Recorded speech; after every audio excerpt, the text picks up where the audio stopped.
Bon, je sais, ça fait une éternité. Je vais pas m'étaler sur les raisons, mais en gros, manque de temps et de motivation. Alors je reviens après une pause mais monumentale avec une vidéo que je vous avais promis il y a un petit moment quand même. Ça doit faire à peu près un an. Je vais un petit peu vous dire qu'est-ce qui ne me plaît pas dans la Tesla. Sachant que maintenant ça fait 1 an et demi qu'on l'a. Donc on a quand même fait pas mal de kilomètres. Je crois qu'on a dépassé les... On est entre 30 et 40 000 là. On a eu le temps quand même de se rendre compte de ce qui nous plaît, ce qui nous plaît pas. Et donc cette vidéo est dédiée aux choses qui personnellement ne me plaisent pas. Ce qui ne veut absolument pas dire que je regrette d'avoir une Tesla. Alors vraiment, pour l'instant c'est la meilleure voiture que j'ai conduite. Mais il y a quand même des choses qui sont pas ouf et il faut le dire, je trouve.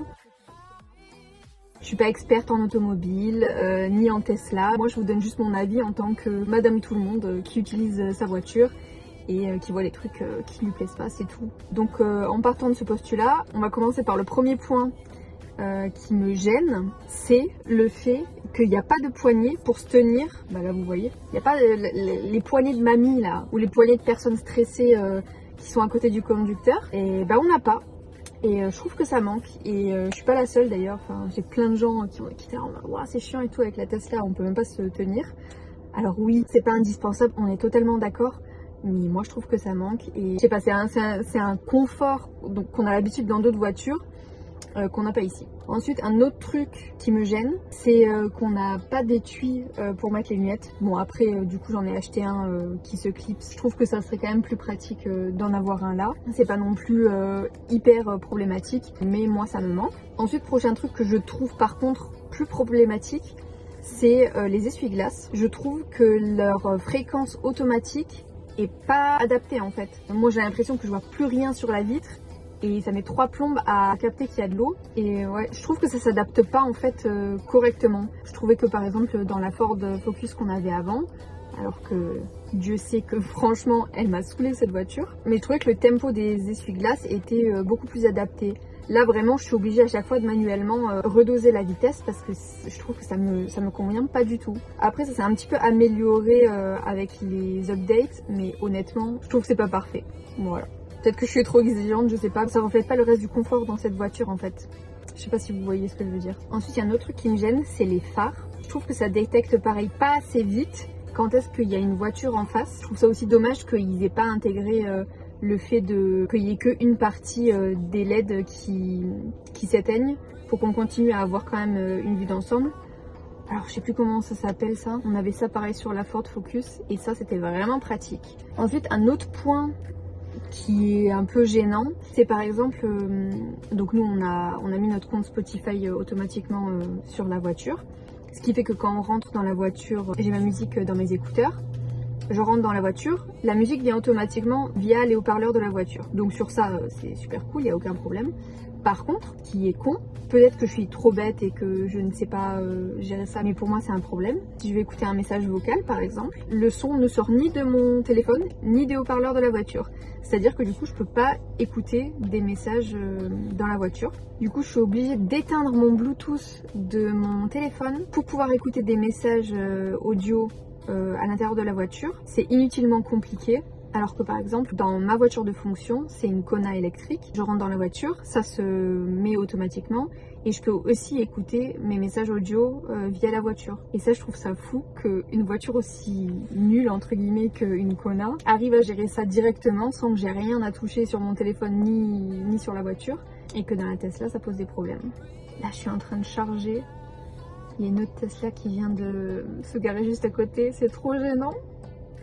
Vous allez dire mais qu'est-ce qu'elle fout cette meuf à faire des vidéos dans sa voiture. Bref, si jamais vous avez des tips comment je peux faire pour quand même écouter mes messages audio sans enlever mon Bluetooth de mon téléphone, n'hésitez surtout pas à me dire parce que je suis une quiche, je sais pas comment faire. Ensuite il y a un point qui me gêne pas mal mais qui n'a rien à voir avec notre voiture spécifiquement, c'est le fait que les voitures électriques et surtout les Tesla sont très politisés. Genre les gens quand ils savent qu'on a une Tesla et qu'ils s'y connaissent pas spécialement etc, ils sont en mode ah ouais vous allez vous coller sur les routes, vous êtes activiste écolo machin.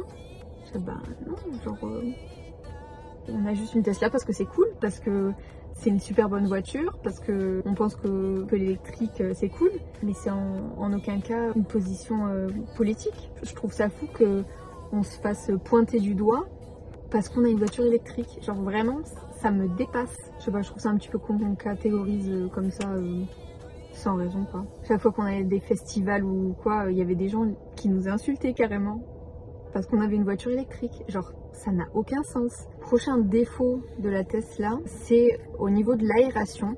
Moi, ça me gêne que les aérations sont dépendantes les unes des autres. C'est-à-dire qu'on ne peut pas éteindre l'aération côté passager et le laisser côté conducteur. Et moi, ça arrive super souvent que par exemple j'ai chaud et que Yulian est froid, ou inversement, ou que moi j'ai pas envie d'avoir de l'air et que lui, oui. Je comprends pas qu'ils aient pas fait 2 aérations indépendantes l'une de l'autre. Ça vraiment, ça me saoule. En parlant d'aération d'ailleurs, je me suis fait livrer des sambons pour la voiture. Voilà, ils m'ont proposé de m'envoyer des trucs pour que je teste, donc je vais vous montrer vite fait. Je suis pas rémunérée, hein, mais j'ai eu ça gratuitement, que vous soyez au courant. C'est plutôt fancy. Alors je les ai pas encore mis, donc je ne sais absolument pas comment ça se met. On va tester ça. Bon, j'arrive pas du tout à sentir l'odeur. Ouais, vous avez des recharges comme ça. Bah écoutez, ça m'a l'air de sentir plutôt bon, ça sent la pêche je crois. Par contre, un truc que je comprends pas, c'est où est-ce que ça se place. Ah, waouh, ok. Donc vous avez ça comme ça, vous appuyez là, et ça s'ouvre. Waouh, j'ai mis longtemps à capter. Ensuite, vous mettez votre recharge dedans. Waouh, je me sens trop bête. Voilà. Je trouve que ça se met comme ça, hein. Vous mettez ça à l'intérieur, ici. Mais écoutez, l'odeur est pas mal. D'autant plus qu'il y a 2 semaines, j'ai ramené des potes chez eux après une soirée bien arrosée. Je n'avais pas bu bien évidemment vu que je ne bois pas d'alcool. Mais par contre, tous les autres avaient bu et il y en a un qui a vomi dans la voiture. Un plaisir. Donc je vous dis là, c'est le bon moment de mettre ça. Je vous mettrai le lien en description si jamais ça vous intéresse. Je trouve que c'est assez beau, ça fait assez fancy. Par contre honnêtement je me le serais pas acheté personnellement parce que je trouve ça trop cher, mais si ça vous dit à vous, n'hésitez pas. En plus je crois qu'ils m'ont filé un code promo, enfin regardez dans la description, je mettrai les infos qu'il faut si jamais ça vous intéresse. C'est une marque chinoise, un Daily Lab. Donc ça c'était pour le côté aération qui me gêne. Un autre truc qu'on s'est rendu surtout compte quand on était à la Réunion, on avait laissé la voiture dans un parking pour 2 semaines et demie, 3 semaines, et on avait laissé à la base le mode sentinelle allumé, et en fait vu que c'était un parking, bah forcément il y avait beaucoup de mouvement et ça nous a bouffé de la batterie. Genre on était arrivé à 70% en 2 jours. Je crois qu'on avait perdu 30% de batterie presque, enfin vraiment c'était exorbitant. Genre on était là, ok bon bah on va enlever le mode sentinelle, et franchement on n'était pas hyper serein parce que le parking c'était... ça sentait la magouille à plein nez, donc on a espéré qu'il capte pas qu'on a éteint le mode sentinelle. Franchement ça m'a un peu saoulé de me dire que ça dépense autant de batterie pour aussi peu quoi. Après ce qui est bien c'est que vous pouvez éteindre le mode sentinelle de votre téléphone, donc c'est pas un énorme problème, mais nous ça nous a choqué parce que pendant 2 jours on n'avait pas spécialement regardé. Et un autre truc qui est à la fois qui peut être bien et qui est à la fois con, c'est que quand vous avez moins de 20% de batterie, le mode sentinelle s'éteint automatiquement. Ce qui fait que d'un côté c'est bien parce que vous n'arriverez pas à vous retrouver avec la voiture sans aucune batterie du jour au lendemain. Par contre, bah, du coup vous êtes un peu couillé si vous voulez regarder les caméras. Donc ça a du bon et du mauvais. J'ai l'impression qu'il y a quand même un potentiel d'amélioration sur ce côté-là. Du coup je crois que j'ai fait le tour de tout ce qui me gênait dans la Tesla. Honnêtement, la plupart des trucs, je trouve que c'est vraiment pas des vrais problèmes. Et même si y a quand même 2-3 trucs qui me gênent, dans l'ensemble, c'est vraiment une voiture que je vous recommande. Si jamais vous avez jamais conduit de Tesla, faites-le au moins une fois si vous avez l'opportunité, parce que ça fait vraiment plaisir en fait de conduire cette voiture. Autant toutes les autres voitures que je conduisais, c'est en mode bon, c'est fonctionnel on va dire.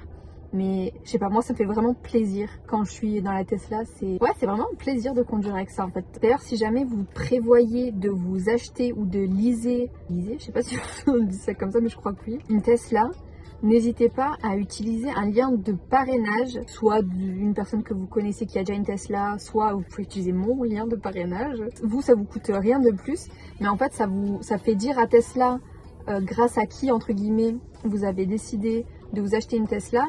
et ça donne des points à cette personne. On peut s'acheter avec soit le paquet Boost, soit on peut s'acheter une wallbox, soit d'autres des accessoires Tesla, etc. Bref, donc si jamais il y a des gens que vous connaissez, n'hésitez pas à leur demander leur lien de parrainage.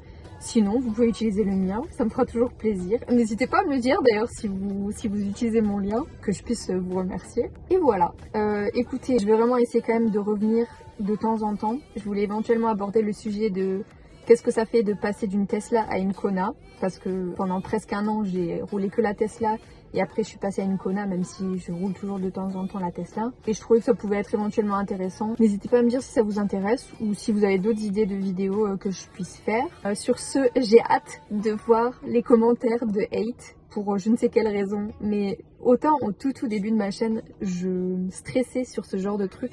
Je me disais, waouh, j'espère que j'ai pas fait de conneries et tout.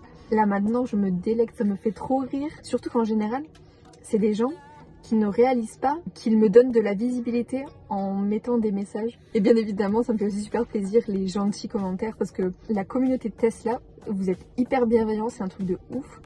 Et ça fait super plaisir de voir qu'il y a autant de gens qui prennent le temps de commenter, de liker, etc. Donc vraiment grand merci à vous. Je crois que la Tesla, elle a fini de charger. Je vous dis à la prochaine et prenez tous bien soin de vous.